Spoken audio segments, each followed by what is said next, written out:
It was the first day of May 1991 in the quiet countryside of County Cork, Ireland. The air was fresh that morning, the sky a pale blue, and the narrow rural roads twisted like old veins through the green hills. Conor and Sheila Dwyer, a gentle elderly couple well into their 70s, lived in a small cottage tucked away from the bustle of the towns. They were known by everyone. Conor was kind-hearted, the type of man who would stop and help you fix a broken gate. Sheila, warm and soft-spoken, was the sort of woman who always offered tea to visitors, even strangers. The Dwyers had lived a peaceful life without conflict or enemies. That morning they had dressed in dark clothing to attend a funeral service. It wasn't far, just a few miles away. They locked their door, climbed into their modest car, and drove off down the narrow road. But they never arrived. At first, no one thought much of it. Maybe they had been delayed. Maybe the car had broken down. But hours turned into days. Their family grew frantic. The police were called. What followed was one of the largest search efforts the quiet countryside had ever seen. Volunteers and officers scoured every inch of the area. Rivers and lakes were dragged, fields combed, forests searched. Flyers with their photographs were pinned on church boards, telephone poles, and grocery stores. Their home remained untouched, their belongings just as they had left them. But there was no trace of Conor, Sheila, or their car. It was as if they had simply vanished into thin air. The families were devastated. Their children described the agony of waiting for the phone to ring, hoping for good news, and feeling crushed when silence was the only answer. Their neighbors, who had seen them just the day before, were horrified. Ireland is a small country, and in rural areas like theirs, people notice everything. But no one had seen the couple on the road. No one recalled spotting their car. Witnesses, truck drivers, passers-by, nothing. The strangeness of it all was suffocating. If there had been an accident, surely the car would have been found. If it was a crime, why take both of them? Why leave no evidence? Over the years, rumors grew like weeds. Some whispered that the couple had been abducted. Others believed they had perhaps driven into a body of water that had not been properly searched. A few even suggested something darker, an organized disappearance, something that went far beyond simple foul play. But none of it made sense. Conor and Sheila weren't wealthy. They weren't involved in politics, crime, or disputes. They were ordinary people who had lived ordinary lives, and yet they had been swallowed by the extraordinary silence of mystery. Decades have now passed. Their case remains unsolved. Their home still stands, though abandoned, its windows dark, its garden overgrown. Neighbors say sometimes, on quiet evenings, you can see the curtains stir as if someone were peeking out. Others claim to have seen a faint pair of headlights on the country road late at night, vanishing into the distance where no road truly goes. The Dwyers' disappearance is still one of Ireland's most haunting mysteries. And the most chilling thought of all? If such a gentle, harmless couple could vanish without a trace, then maybe it can happen to anyone.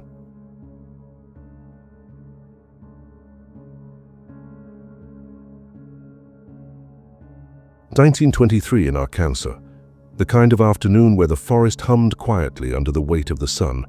The Turner family lived in a small wooden cabin near the edge of dense woods, a place where the trees stood tall and shadows stretched long across the ground. That day, 3-year-old Pearl Turner was playing outside.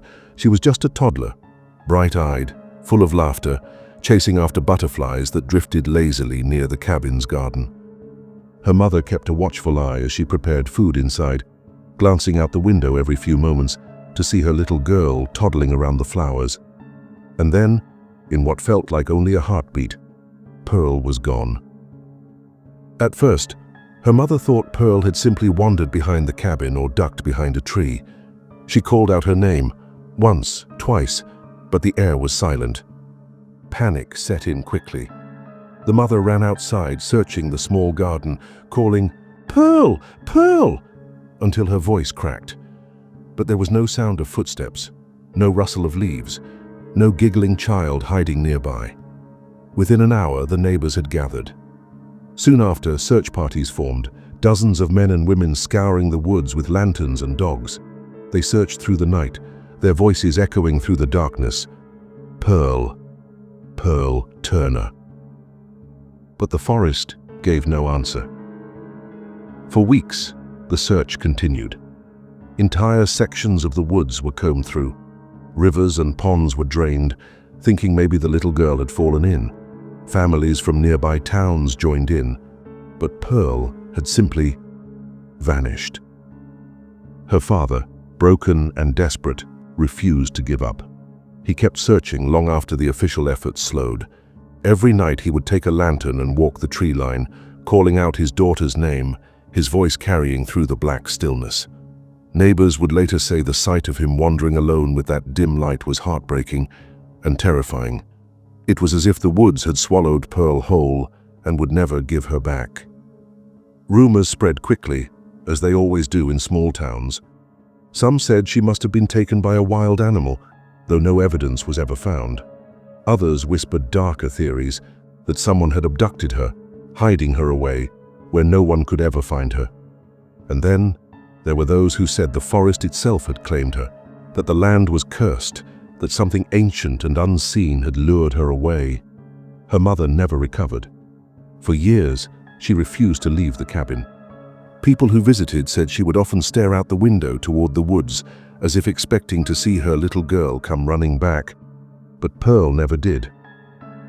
A century has now passed since the day she vanished, but her story is still told in hushed voices in Arkansas. Some hikers swear that if you wander deep enough into those woods at dusk, you can hear the faint sound of a child's laughter drifting between the trees. Others claim they've seen a small figure, just the outline of a little girl in a faded dress, standing at the edge of the forest, watching, waiting. And the most unsettling part, when they try to approach her, she simply fades into the trees, leaving behind only silence. The disappearance of Pearl Turner isn't just a tragedy. It's a wound that never healed, a reminder of how quickly life can be swallowed by mystery, and how sometimes the woods take more than they give back.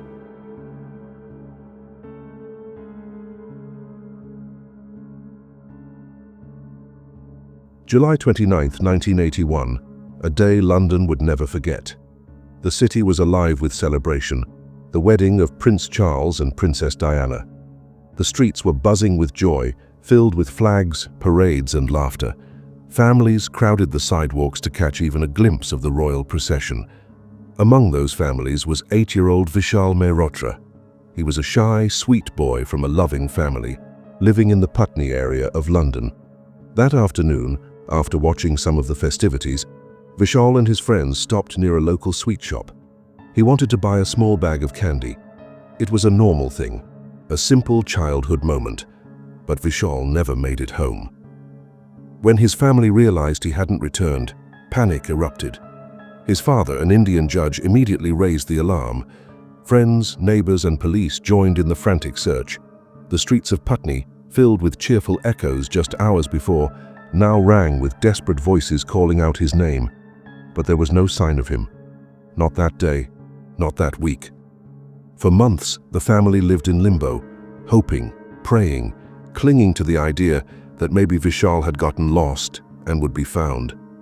His father said he would often sit awake at night staring at the door, imagining it opening and his little boy walking in. But the door stayed closed. 7 months later, the unimaginable happened. In a quiet field in West Sussex, nearly 50 miles away from London, remains were discovered. Small bones, fragments of clothing. It was Vishal, or at least what was left of him. His body had been dumped, left to the elements, disturbed by animals. The news destroyed his family. His father broke down in court saying no parent should ever have to bury their child like this. His mother never fully recovered, carrying the grief until her last days. But what made the case even darker were the rumors. Shortly after Vishal's disappearance, his father received a chilling phone call. The anonymous caller claimed that Vishal had been kidnapped by a group of powerful men, a pedophile ring that preyed on children and used their influence to stay untouchable. The police dismissed it. They said it was a crank call. But years later, whispers resurfaced. Connections to other unsolved child murders, names of people in positions of power, theories of cover-ups. And through it all, the Mehrotra family never got the answers they deserved. Even now, the case of Vishal Mehrotra remains unsolved. London has changed, grown, modernized, but for those who know his story, the shadow of that day has never left. Imagine it. An 8-year-old boy, full of life, gone in the blink of an eye. A family left with only fragments of truth and the suspicion that something far darker was at play. Locals in Putney say the spot where he was last seen feels heavy, as if the air carries sorrow. Some even claim that late at night, they've seen the faint outline of a boy near the sweet shop window, small, quiet, waiting. The London boy, as he is now remembered, is not just another cold case. He is a reminder of how cruel the world can be, and how sometimes the deepest horror isn't in monsters hiding in the dark, but in people who walk among us unnoticed.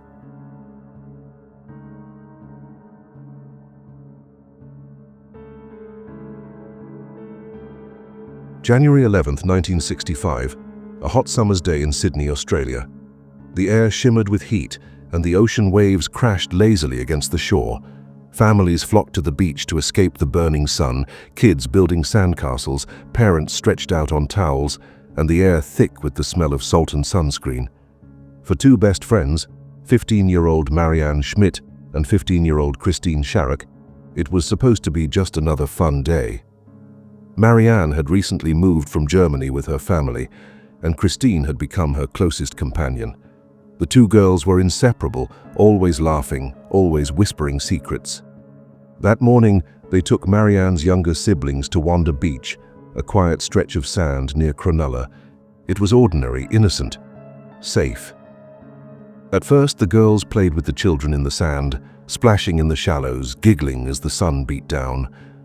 But as the hours went by, Marianne and Christine began to drift away from the group. They told the kids to stay put, that they'd be back soon.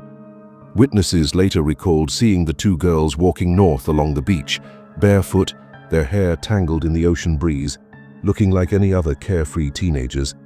No one knew it would be the last time they were seen alive. When Marianne's siblings realized the girls weren't coming back, they grew anxious. Hours passed. The sun began to sink lower in the sky, and the beach slowly emptied of families and laughter.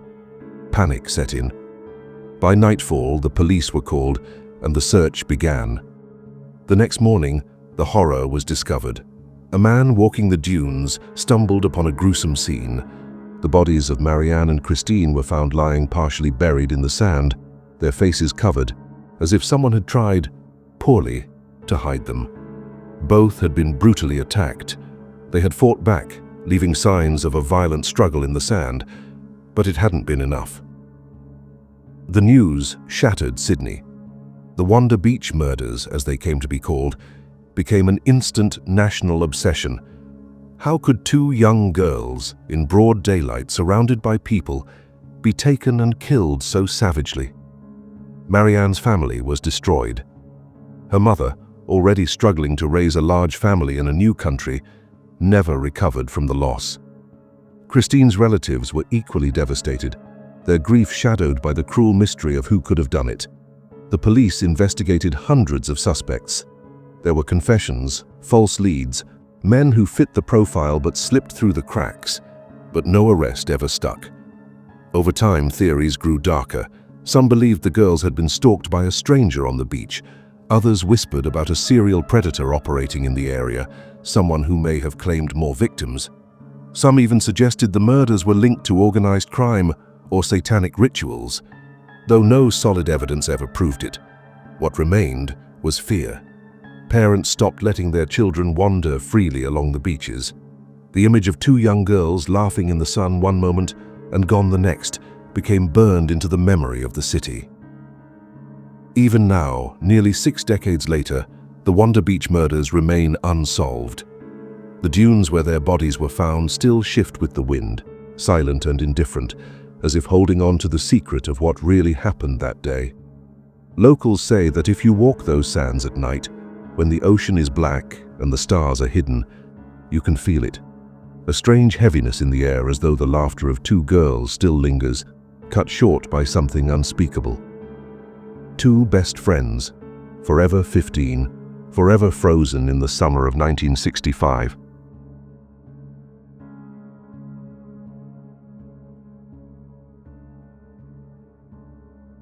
The A6 highway in France stretches long and lonely, cutting through towns, forests, and stretches of countryside. For most travelers, it was just another road connecting Paris to Lyon. But in the late 1980s and early 1990s, it became infamous, earning a darker name, the Highway of Disappearances. It began quietly with isolated cases. A car found abandoned on the shoulder, doors unlocked, keys still in the ignition. A young woman who never arrived at her destination. A driver who pulled into a rest stop and was never seen again. At first, the cases seemed unrelated, random, tragic accidents. People thought maybe they had run away or gotten lost. But soon, a pattern began to form. Too many vanishings along the same stretch of asphalt. And the A6 started to gain a reputation. One of the most heartbreaking stories was that of 19-year-old Caroline, a university student traveling home to visit her parents. She had been seen last at a service station around Auxerre buying a soda. She smiled at the cashier, climbed into her small red car, and drove off into the night. She never made it home. Days later, her car was discovered parked neatly at the edge of a wooded area near the highway. Inside, her purse was still there, her coat, her ID, everything but Caroline herself. Her mother said she used to wake up in the night, imagining the sound of her daughter's car pulling into the driveway, only to remember it was never going to happen. Another was Jean-Luc, a businessman in his early 30s. He had called his wife on the drive, saying he'd be home in less than an hour. His voice was calm, normal. He never arrived. His vehicle was later found at a rest stop, the engine still warm, his briefcase on the passenger seat. It was as if he had stepped out for just a moment and vanished into thin air. His wife would later describe the sound of the phone call, the last normal words she'd ever hear from him, as haunting her for years. By the mid-90s, locals whispered about the road being cursed. Truck drivers avoided certain rest stops. Families told their children never to travel the highway alone. Police launched investigations, but with no bodies, no witnesses, and no concrete leads, they could do little but speculate. Some believed a serial predator was stalking travelers. Others thought it was organized crime or even human trafficking rings that targeted the vulnerable. And then there were those who leaned into something darker, that the A6 carried some kind of curse, that people who strayed from the road were swallowed by it. Eventually, a few skeletal remains were discovered deep in the woods surrounding the highway. Forensic work linked some of them to the missing travelers. The brutal reality set in. These weren't simple disappearances. They were murders. But by then, the trail had gone cold. Whoever had been behind it was careful, calculating, and likely gone. Even today, the A6 carries its reputation. Locals say that if you pull over at night, when the road is empty and the trees press in from both sides, you'll feel it, that suffocating quiet, as if the air itself is watching you. Truckers tell stories of seeing figures along the roadside that vanish when their headlights sweep over them. Some even claim to have seen a young woman in a red car, parked with the engine off, staring out at the highway with a blank expression. Whether it was the work of a killer, a gang, or something no one can explain, the A6 highway disappearances remain one of France's most chilling mysteries. A stretch of road where countless lives ended in silence.